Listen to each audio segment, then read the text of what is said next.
विश्वविद्यालय के इस गरिमामयी 33वें दीक्षांत समारोह में उपस्थित राज्य सरकार के उप मुख्यमंत्री व उच्च शिक्षा मंत्री डॉक्टर प्रेमचंद बैरवा जी, इस विश्वविद्यालय की पहली पूर्णकालिक महिला कुलपति प्रोफेसर अल्पना कटेजा जी, सांसद मंजू शर्मा जी, हमारे सिविल लाइन के विधायक श्री गोपाल शर्मा जी, हमारे संस्कृत विश्वविद्यालय के कुलपति प्रोफेसर राम सेवक दुबे जी, पत्रकारिता विश्वविद्यालय के कुलपति सुधीर राजू जी, हमारे जिन्होंने संविधान पाठ पूरे विश्वविद्यालयों में और राजभवन में बनाने का अथक प्रयास किया, उसकी चित्रकारी की और जिस प्रकार की मंशा हम लोगों ने व्यक्त की थी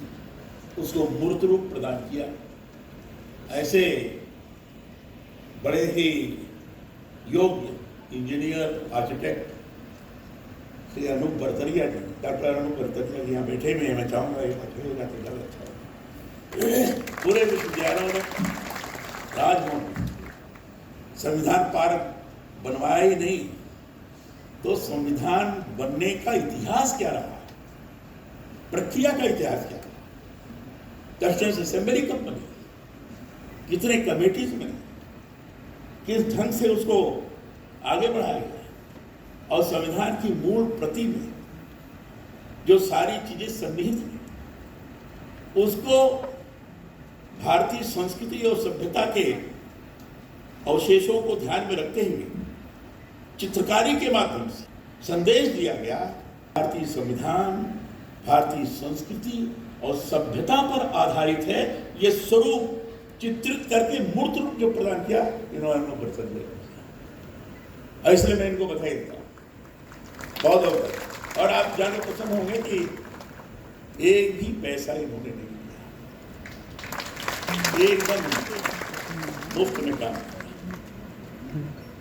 क्योंकि वस्तु स्थिति है, वस्तु विषय ही ऐसा है जिसमें अगर आदमी का मन लग जाए तो सही माने संविधान से पढ़ेंगे तो रहेगा बड़ा नीरस है, लेकिन अगर उसका पूर्व स्वरूप देखेंगे और एक एक भाग के बारे में समझेंगे तो एक एक भाग पर जैसे संविधान की मूल प्रति है तो मूल प्रति पर जो चित्रकारी की गई है डॉक्टर राजेंद्र प्रसाद जी ने, शांति निकेतन के बहुत बड़े कलाकार नंदलाल बोस और उनके शिष्यों में कृपाल सिंह जी शेखावत यही के थे राजस्थान, ये सब लोग मिलकर डॉक्टर राजेंद्र प्रसाद जी ने कहा कि ऐसी चित्रकारी करो जो भारतीय संस्कृति और सभ्यता का संदेश देने वाला संविधान बने। उदाहरण के तौर पर मैं आपको बताना चाहूंगा, जैसे मौलिक अधिकारों का जो क्षेत्र है उसके सामने जो चित्रकारी की गई है वो चित्रकारी की गई है राम लक्ष्मण सीता अयोध्या के मंदिर में। अच्छा, हमारा अधिकार जो है वो मर्यादा से युक्त होना चाहिए, क्योंकि राम मर्यादा पुरुषोत्तम थे, लक्ष्मण भाई का कैसा स्वरूप होता है उसका उल्लेख किया, और मां सीता उसके बारे में बताने की आवश्यकता नहीं। एक जबरदस्त संदेश।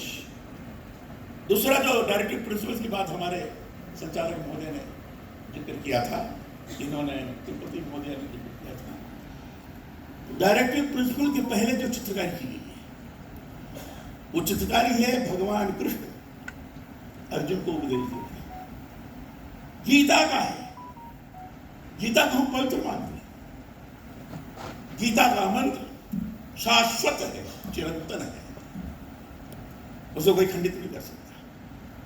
व्यवहारिक जीवन में समुचित तौर पर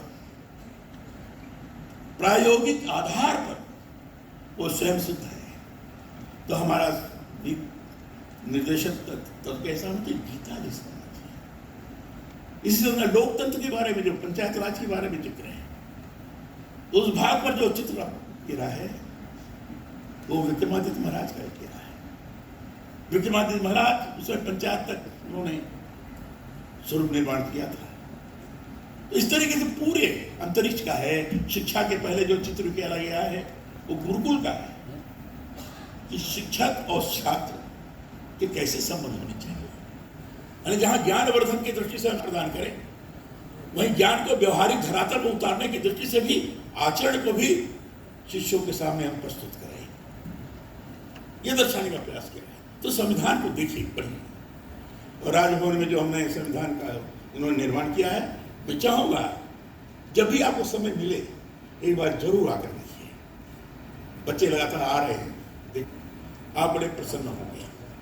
मैं जरा संविधान पर बोलते समय अपने को ज़्यादा समय ले लिया, मैं सबका अभी बोलिए नाम भी नहीं ले पाया। सिंडिकेट के हमारे बंधुगण, सीनियर शैक्षणिक परिषद के माननीय सदस्यगण, आमंत्रित अतिथिगण, विभिन्न संकायों के अधिष्ठातागण, शिक्षकगण, अभिभावकगण, आज विभिन्न उपाधियों से अलंकृत होने वाले छात्र छात्राएं, विश्वविद्यालय के सभी अधिकारी और कर्मचारीगण, मीडिया के मेरे मित्रों, छायाकार बंधुओं, दीक्षांत समारोह की आप सभी को हार्दिक बधाई और शुभकामनाएं। आप सभी के साथ आज यहाँ उपस्थित होकर मुझे अत्यंत प्रसन्नता की अनुभूति हो रही है।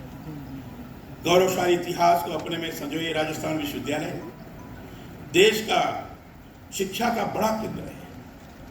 यह बहुत सुखद है कि इस दीक्षांत समारोह में विश्वविद्यालय के 1,66,139 विद्यार्थियों को उपाधि प्रदान की गई है। आप सभी बधाई के पात्र हैं। यह भी सुखद है कि विभिन्न संकायों के 467 विद्यार्थियों को आज पीएचडी की उपाधि व विभिन्न परीक्षाओं में सर्वोच्च अंक प्राप्त करने वाले 126 विद्यार्थियों को स्वर्ण पदक दिए गए। इनमें स्वर्ण पदक प्राप्त करने में छात्राओं की संख्या सर्वाधिक है। छात्राएं 102 हैं। 102 का मतलब 81% छात्राओं ने स्वर्ण पदक प्राप्त किया है। छात्र 24 है, केवल 19%। स्पर्धा करना चाहिए, छात्रों को भी दौड़ में आगे बढ़ना चाहिए। मैं ये नहीं कहूँगा कि छात्र और छात्राओं में किसी प्रकार का विद्वेष की स्थिति निर्माण, स्पर्धा में विद्वेष नहीं होता। स्पर्धा में आगे बढ़ने की एक आकांक्षा होती है और उस स्पर्धा में छात्राएं आगे आ रही हैं, ये बड़ा अच्छी दिशा की तरफ संकेत करता है।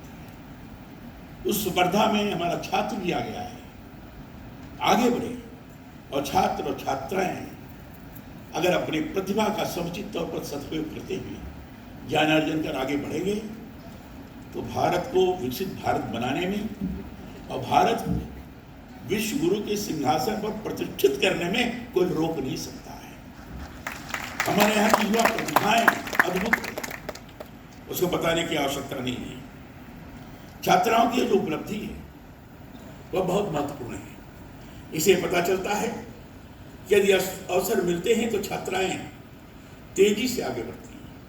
मैं स्वर्ण पदक प्राप्त करने वाली सभी बेटियों को आशीष देता हूं और उनके उज्जवल भविष्य की कामना करता हूं। अन्य सभी को भी बहुत बहुत बधाई और शुभकामनाएं। बालिका शिक्षा का बड़ा महत्व है।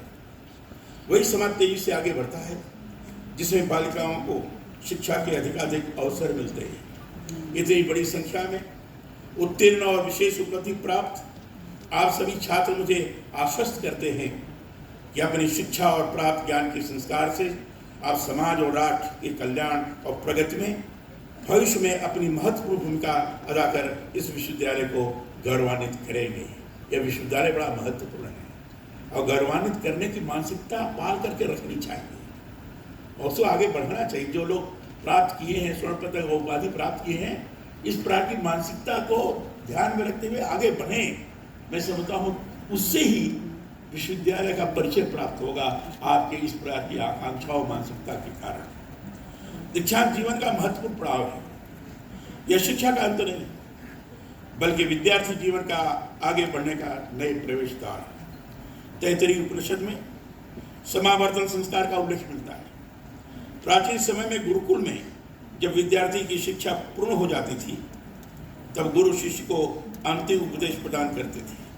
यही विद्यार्थी का समावर्तन संस्कार होता था।